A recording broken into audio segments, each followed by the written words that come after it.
ये चैलेंज कांग्रेस के लिए नहीं, ये भारत के लिए एक चैलेंज है। भारत की सबसे बड़ी खूबसूरती उसका लोकतंत्र है, डेमोक्रेसी है, और इस लोकतंत्र को ही खत्म करने की कोशिश नरेंद्र मोदी कर रहे हैं।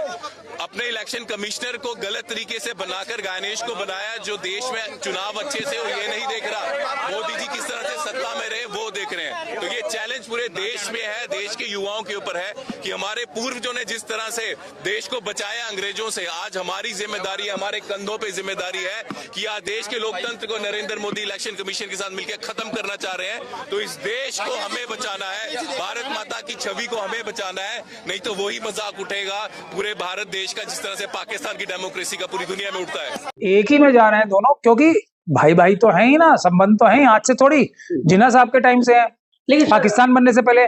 तो और क्या सबूत दें हम? तो ओवैसी साहब जो इतनी गाली दे रहे हैं, ओवैसी साहब के खिलाफ कोई मुकदमा किया? हम लोग तो बिल्कुल संवैधानिक बात करते हैं, हमारे खिलाफ तो मुकदमे भी दे रखे हैं इतने सारे। तो कहते हैं वो भी संवैधानिक बात करते हैं सर, अरे संविधान के दायरे में बात करते हैं। वाह वाह वाह वाह, तभी तो मुसलमानों की बात करते हैं सिर्फ। क्या मुसलमान ही सिर्फ प्रताड़ित हैं इस देश में? क्या मुसलमान ही सिर्फ प्रताड़ित हैं? Schedule caste schedule tribe community प्रताड़ित नहीं है। अभी एसआईआर हो रहा है, सीए एनआरसी का जो आंदोलन चला था, असम उसका सबसे बड़ा एग्जांपल है। किसका नुकसान हुआ एसआईआर में? सबसे ज्यादा नुकसान schedule caste schedule tribe community का होगा, महिलाओं का होगा। ओवैसी साहब तो कभी नहीं बोलते। लेकिन सर आप लोग कह रहे हैं कि लगातार कहा जा रहा है कि फर्म फैला रहे हैं कि एनआरसी हो रहा है, एसआईआर को आप लोग एनआरसी जोड़ रहे हैं। हम लोग क्योंकि फर्क बता दीजिए, चलिए ओवैसी साहब से ही पूछ लीजिए फर्क क्या है। ओवैसी साहब तो एनआरसी में जब आंदोलन हो गया था भाग के आ गए थे, हम लोगों का जो एजिटेशन है उसमें क्रेडिट लेने भी आए थे। अब क्या हो गया? बोल रहे थे मैंने सबसे बड़ा मार्च निकाला हैदराबाद में।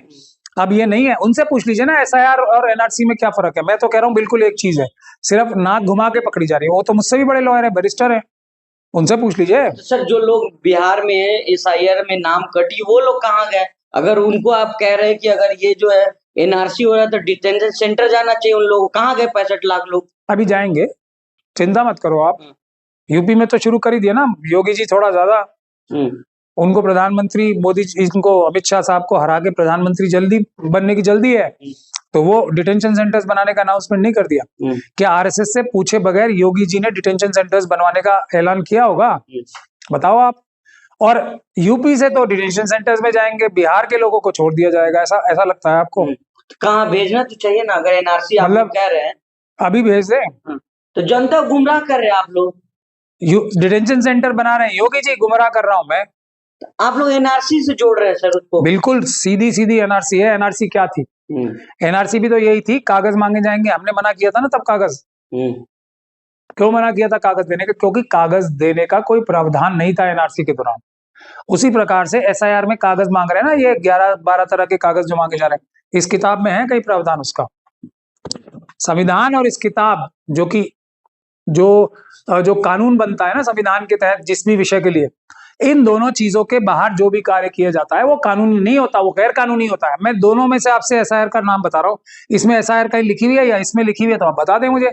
अगर नहीं तो जैसे एनआरसी का तरीका कानून के खिलाफ था वैसे ये एसआईआर का है। और दोनों का लक्ष्य क्या है भाई? वोटर लिस्ट में से नाम हटने का मतलब आपको पता है क्या होगा?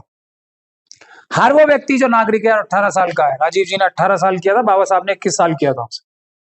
हर वो व्यक्ति जो नागरिक है वो उसका नाम वोटर लिस्ट में होना ही होना चाहिए। जिसका नाम वोटर लिस्ट में नहीं है उसकी नागरिकता खतरे में है या नहीं है, आप मुझे बता दो। नागरिकता गई या नहीं गई? दूसरा, जिनका नाम था वोटर लिस्ट में, जो नागरिक थे, उनका नाम वोटर लिस्ट में से हटाया जा रहा है। हटाया जा रहा है, नहीं हटाया जा रहा है? इस कानून को पालन, सेक्शन 22, इसीलिए बोल रहा हूं, बैरिस्टर साहब तो मुझसे बड़े वकील है ना। 22 का प्रोसीजर फॉलो किए बगैर और उसके तहत जो रूल्स बनते हैं उसका प्रोसीजर फॉलो किए बगैर जो एक कार्रवाई हो रही है, नागरिकता छीनी जा रही है। जिसका नाम वोटर लिस्ट में से हटा वो नागरिकता उसकी रहेगी क्या? जो वोट देने के लायक नहीं है वो नागरिक रहेगा क्या? इसमें लिखा है। तो बचाएंगे कैसे सर लोगों के नागरिकता आप लोग? हम लोग, जब लोग हमारे साथ आके हमारी बात सुनना शुरू करेंगे तब बचेंगे। हम अपनी जितनी अकेले हाथ की जितनी ताकत है, अपने छोटे मुट्ठी भर साथियों की जितनी ताकत है, वो तो लगा ही रहे हैं और उसके रिजल्ट भी आ रहे हैं ना, ऐसा थोड़ी नहीं आ रहे हैं।